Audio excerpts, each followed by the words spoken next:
На столе пиво из Италии Берамаретти Лаутентика. Разлито ў 0,33 бутылькі з карычневага шкла 30.05.25, тэрмін прыдатнасці 1,5 гады. Да класічнага складу дадалі кукурузу, масавая доля сухіх рэчываў у пачатковым сусле 10,5, мацунак 4,6.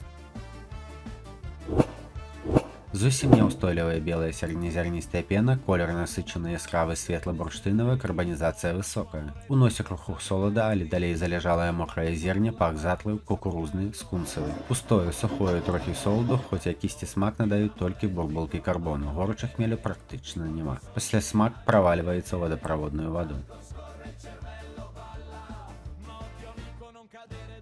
Лепшыя гады і асноўная ўзнагарода гэтага піва ў далёкім мінулым. Не раю гэта піва, ім толькі запіваць піцу з моцна ахалоджанай бутэлькі, не наліваючы ў келіх, каб не чуць гідкага паху. Але ці патрэбна вам такая вадзяная запіўка для піцы за $2?